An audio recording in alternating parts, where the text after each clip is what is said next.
기도하시겠습니다. 하나님 아버지 감사합니다. 오늘도 저희를 새벽기도 자리로 부르시고 함께 기도할 수 있는 은혜를 저희에게 베푸심에 참으로 감사드립니다. 날씨가 많이 무더운 가운데 저희 건강을 항상 지켜주시고 무더운 날씨 가운데서도 하나님을 향한 경건을 결코 잃지 않는 저희가 되게 도와주시옵소서. 그래야 하나님의 마음을 시원하게 하는 신실한 종으로서 살아가는 복된 저희가 될 수 있도록 도와주시옵소서.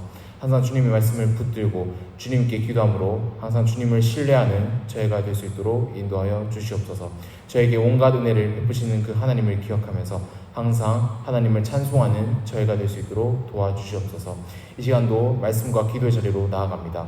함께하여 주시고 말씀과 기도를 통해서 하나님과 더욱 가까워지는 시간 될 수 있도록 인도하여 주시옵소서. 이 시간도 함께하실 줄 믿으며 예수 그리스도의 이름으로 기도드립니다.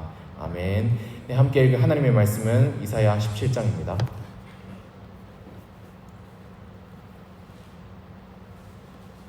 이사야 17장 1절부터 6절까지입니다.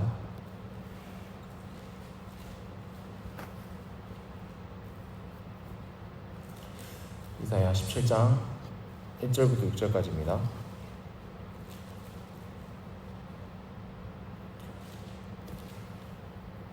네, 그러면 다 찾으신 줄 알고 제가 봉독하도록 하겠습니다. 살아계신 하나님의 말씀입니다. 다메섹에 관한 경고라. 보라, 다메섹이 장차 성읍을 이루지 못하고 무너진 무더기가 될 것이라. 아로엘의 성읍들이 버림을 당하리니 양무리를 치는 곳이 되어 양이 눕되 놀라게 할 자가 없을 것이며 에브라임의 요새와 다메섹 나라와 아람의 남은 자가 멸절하여 이스라엘 자손의 영광같이 되리라. 만군의 여호와의 말씀이니라.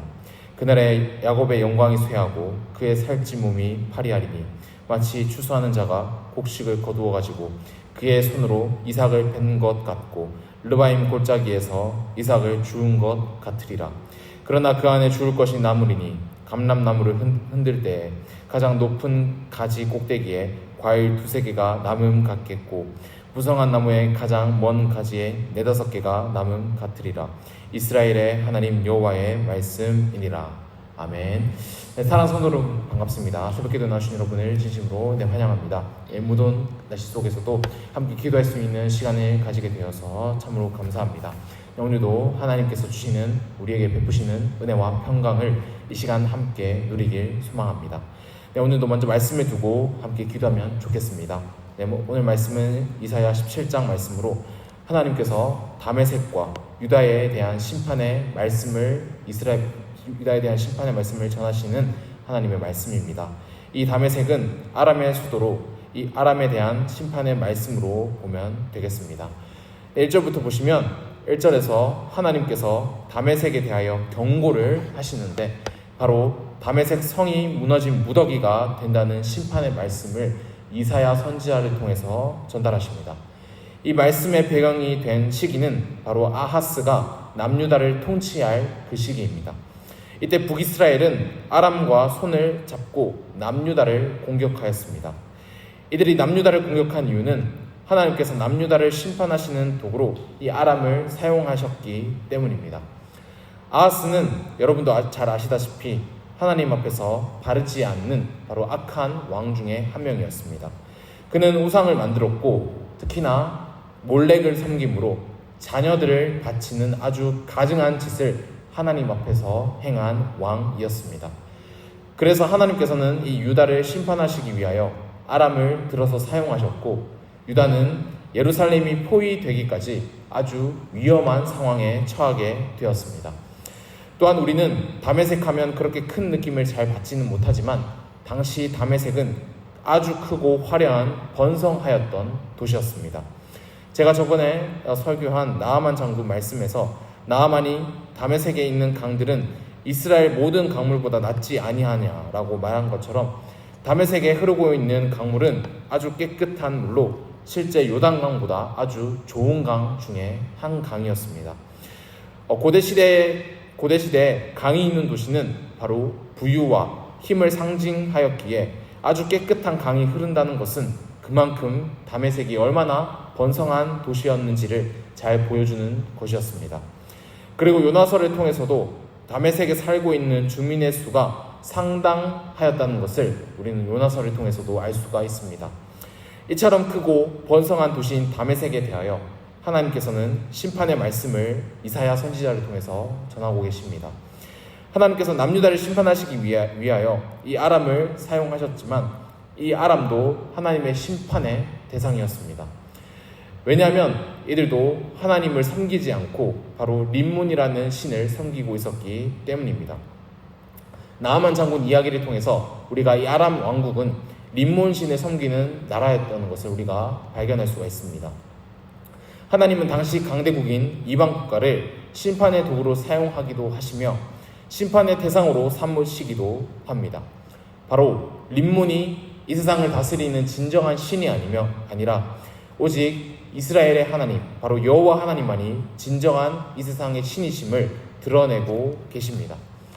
또한 이 다메섹에 대한 경고는 북이스라엘에 대한 경고이기도 합니다. 왜냐하면 북이스라엘은 아람과 친근한 관계를 유지하면서 이 아람을 의지하고 있었기 때문입니다. 북이스라엘은 위기를 겪고 있었습니다. 당시 최강대국이었던 아수르로부터 위협을 받고 있었고 또 남유다와도 결코 사이가 좋지 않았습니다. 그래서 현실적인 외교로 이 아람 왕국과 손을 잡고 아람을 의지하고 있었던 곳이 바로 북이스라엘이었습니다. 그러나 북이스라엘이 진정으로 의지해야 했던 대상은 바로 아람도 아니고 남유다도 아니고 아수르도 아니었습니다. 그들이 의지해야 했던 대상은 바로 여호와 하나님이셨습니다. 그러나 북이스라엘은 결코 하나님을 의지하지 않고 아람을 의지하였습니다. 그렇게 하나님께서는 이 아람에 대한 심판의 말씀을 하시면서 너희가 의지하는 그 아람은 내가 심판할 대상이다. 그러니 아람을 의지하지 말고 나를 의지해라 라는 것을 이 말씀에 담고 계십니다. 그리고 이 말씀은 남유다에게도 마찬가지입니다. 남유다는 반대로 아람과 적대 관계에 있었지만 남유다에게 아람이 심판을 받을 것이란 말씀은 아람을 결코 두려워하지 말고 이 아람을 심판할 수 있는 하나님을 두려워하고 오로지 하나님만을 신뢰해야 한다는 뜻입니다. 남유다도 아람과 북이스라엘로 인한 위기를 벗어나기 위하여 여러 가지 방법을 찾고 있었을 것입니다. 그리고 그 방법이 바로 아수르를 의지하는 방법이었습니다. 아하스는 아수르의 신하로 자처하여 아람과 북이스라엘로부터 구원해 줄 것을 간청하고 아수르는 이 남유다의 부탁을 들어주게 됩니다. 결국 아람은 아수르에 의해 멸망하게 됩니다. 남유다는 아수르가 아람을 정복한 것을 보고 외교적으로 자신이 잘했다고 생각했을 것이고 북이스라엘은 외교적으로 실패했을 것이라고 자신들을 생각했을 것입니다. 그러나 이 둘의 생각은 틀렸습니다. 오로지 이 모든 일을 움직이신 분은 이 강대국들도 아니고 이 사람들의 힘도 아닌 바로 하나님이셨습니다. 아람이 멸망한 것은 오늘 본문에서 아람을 심판하실 것이라는 하나님의 말씀이 성취된 것이지 아수르가 결코 강해서가 아닙니다. 그리고 아수르가 강해진 것도 하나님께서 그렇게 만드셨기 때문입니다. 오히려 아수르를 사용하셔서 하나님께서 이 아람을 심판하신 것입니다. 이사야를 통해 아람의 도시인 다메섹이 무너진 것을 북이스라엘과 남유다가 알게 되었을 때 이 두 국가가 깨달아야 했던 것은 바로 아수르가 강해서 이겼다고 생각하거나 외교적으로 어떻게 해야 할지를 고민하는 것이 아니라 이사야 선지자를 통해서 말씀을 주시는 이 다메섹이 무너질 것이라고 하나님께서 이미 말씀하신 것이 성취되었다는 것을 이 두 국가가 인지하고 오로지 하나님만을 의지해야 했었습니다. 그러나 북이스라엘은 그렇지 않았기에 아람과 함께 아수르에 의하여 멸망하게 됩니다. 그리고 이 북이스라엘이 멸망할 것도 바로 하나님께서 미리 예언하셨었습니다. 오늘 본문의 4, 5절이 바로 그 말씀입니다. 3절에서도 하나님께서는 심판의 대상에 에브라임의 요새, 즉 북이스라엘도 함께 있음을 말씀하셨습니다. 하나님께서 이렇게 심판의 말씀을 미리 하시는 이유는 무엇일까요? 바로 이들이 심판을 이들에게 내려주길 원하시기 때문인 것일까요? 그것은 바로 이 세상을 다스리시는 유일한 분은 여호와 하나님을 알고 그리고 이렇게 심판의 말씀을 전하면서 그들이 회개하고 자신을 의지해야 한다는 것을 미리 알게 하시기 위해서입니다. 바로 무엇입니까? 이들에게 회개의 기회를 주시기 위해서 이사야 선지자를 통해서 하나님께서는 심판의 말씀을 주고 계십니다. 하나님께서 이렇게 미리 말씀하시는 것은 너희는 이렇게 심판받을 운명이니 그저 심판을 기다려라 라는 의미로 말씀하시는 것이 아닙니다. 우리가 요한계시록을 통해서 배울 수 있듯이 회개하고 돌아오라는 뜻으로 하시는 말씀입니다. 북이스라엘과 남유다에게는 당연한 것이며 심지어 오늘 본문에 등장하는 아람도 마찬가지입니다. 만일 아람도 하나님께 회개하고 오로지 하나님만을 섬겼다면 결코 심판받지 않았을 것입니다.